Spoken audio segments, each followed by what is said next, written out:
All right, hi guys. Doing today we got James chapter 5 review. The first things first, dope. Just make sure you like that video, man. Hit a little exit full screen, scroll a bit, like it, and then full screen it back up. You feel me? I'm in a fantastic mood. I couldn't even tell you what it is, but I cooked yesterday. So right, I'm usually at school. I'm on a dining plan.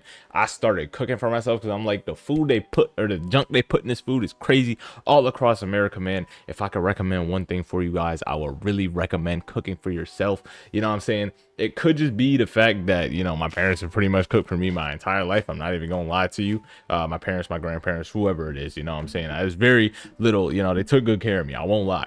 But I don't know if it's the fact that I'm cooking for myself and it feels great to finally like gain another step of independence. Not that I was ever worried about it, right? I definitely had the skills, you know, in my toolbox. But sorry, we went to the store and I just thought about where my avocado ended up. But it's not that I didn't have the skills, right? It's just that I'm doing it and I feel so much I think because I'm doing it on my own, you know what I'm saying, which we're not supposed to do with our walk in Jesus, right? We can't battle ourselves and our flesh on our own. We need to pray to God and submit ourselves to him, you know what I'm saying? But this thing, cooking for yourself, that's something you can definitely do on your own. If I had to say that, I don't know.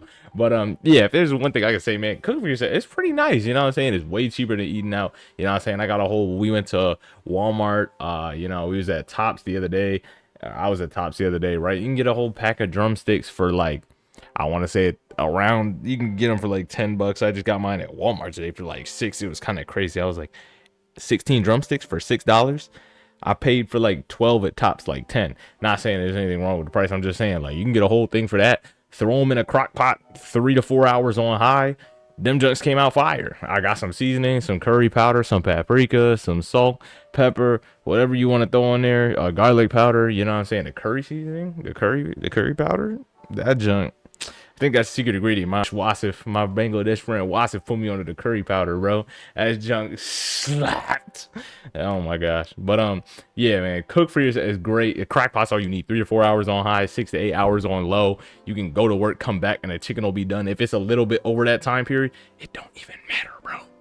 Chicken's falling off the bone. It's tasting heavenly. You know what I'm saying? I cook some red beans in the same crock pot on a different day. You know what I'm saying? You couldn't cook them both on the same day. I mean, you can, but it's harder. You do one overnight. You do one while you go to work, and boom, they both done. If you want to do that, you know what I'm saying? Rice cooker, throw some rice in. That's 30 minutes. Boom, you got dinner for like a week. And it's busting. Anyway, I've been talking for 3 minutes about my food. I'm sorry. Let's get into this video. Yeah, but I've just been eating good. That's really about it. Yeah. All right, right. So at the beginning, he does, you know, he goes verse by verse through his sermons, Pastor Paul, right? But this time he really just started talking about the letter itself. He was talking about, well, at the start, to start from like verses 1 through 6.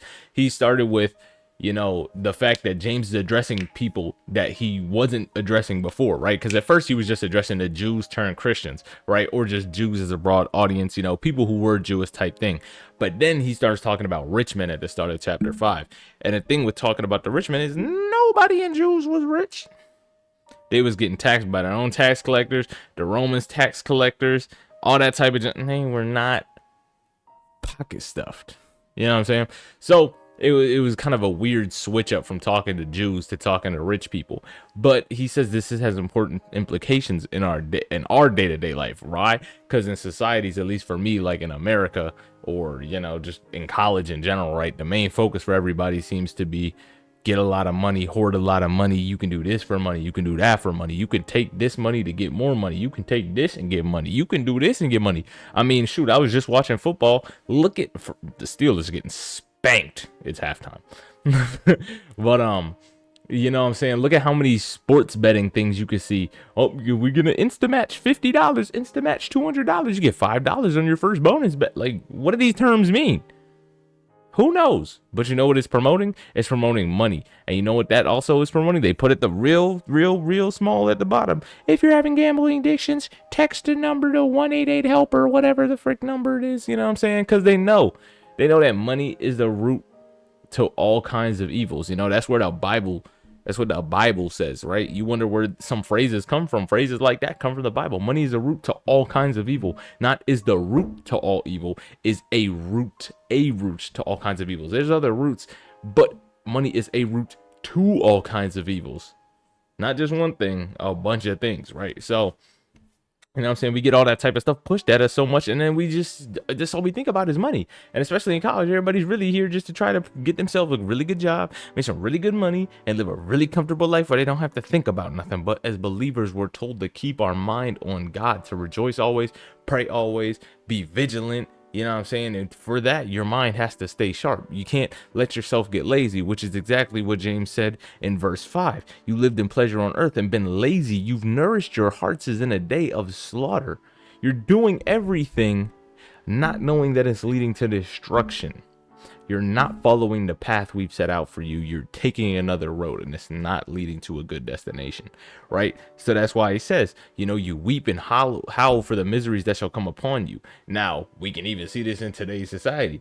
I'm not going to name names, did he? But these rich people, they in some down bad situations, you know what I'm saying? And they're weeping and hollering for the miseries that's gonna come on. They're not fully there yet, but they're coming upon you. Why? Because the riches themselves are corrupted. Why? Because they lead to all kinds of different evils, right? Your garments are moth-eaten, your gold and your silver is cankered. The rust of them is going to be a witness against you. The fact that you have money and all these opportunities, it leads to worse stuff, you know. And I won't say I'm big on conspiracy theories, but there's a lot of conspiracies. It's some people, you know, I can't wait till we get to Revelation, right? Because some people are saying them fires down in Los Angeles because Hollywood, whatever you want to say, is literally burning down. They're like, these could be fulfilling prophecies. Now, granted, I only heard that from one of my friends who I don't know if he studied the Bible for it like that. I don't think he did, you know what I'm saying? But he says he's looking at it like that, and I'm saying, hey, I don't blame you, bro.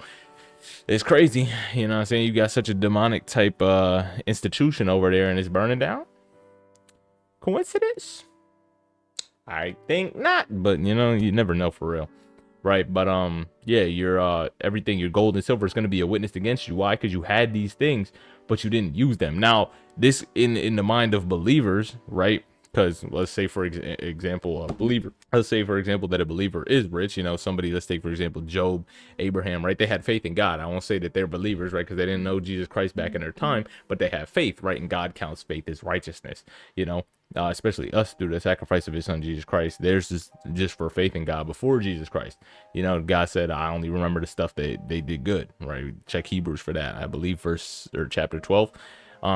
Anyway, you know, they were wealthy, but their gold and all that will not be a witness against them in like a negative type of way.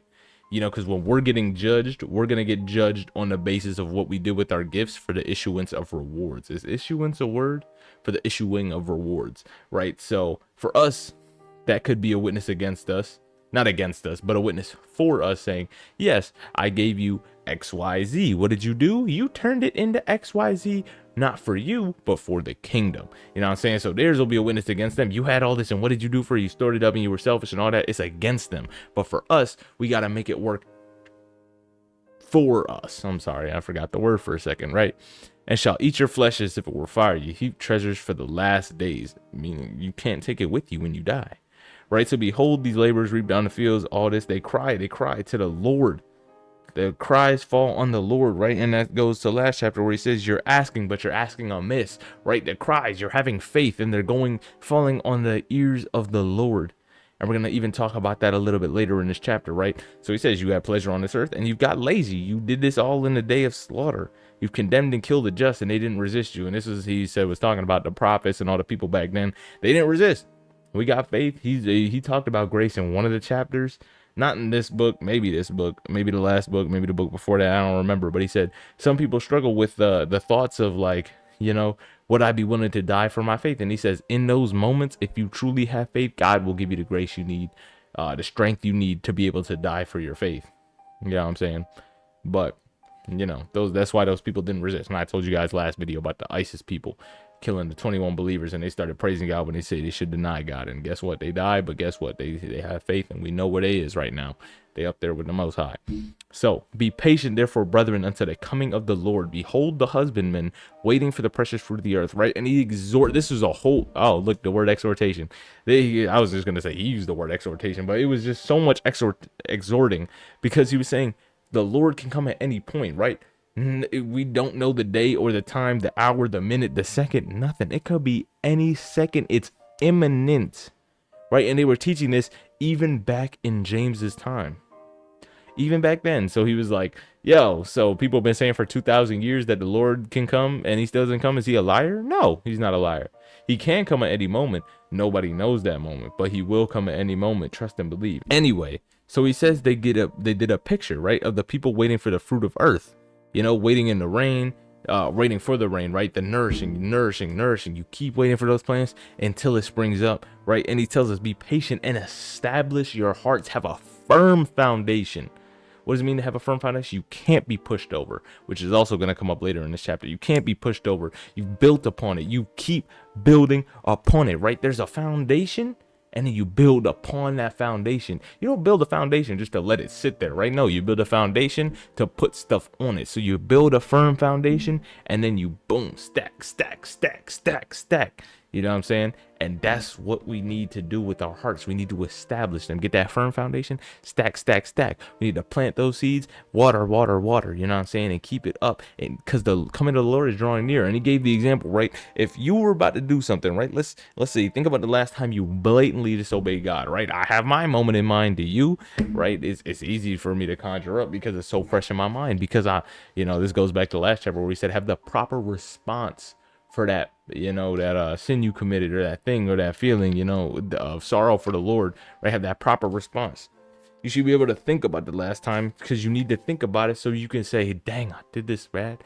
Let me go forward now with this thought in mind of how I messed up before, right? The righteous man may fall 7 times, or a man may fall 7 times, but a righteous man is going to get up 8, And for that, we need to remember how we fall and remember what could lead us there and say, I'm not falling for this again. I got to move forward a little bit different, So you think about that moment, and now go 10 minutes before you did that. And if the angel came to you and said that Jesus is coming in 10 minutes, you're not even going to focus on the fact that you dealing with temptation. You said, Jesus coming back in 10 minutes. I'm telling everybody. He said in the sermon, you're going to go make sure your house is in order. I don't know if that was a metaphor. He was speaking literally. I am going outside and I'm telling everybody.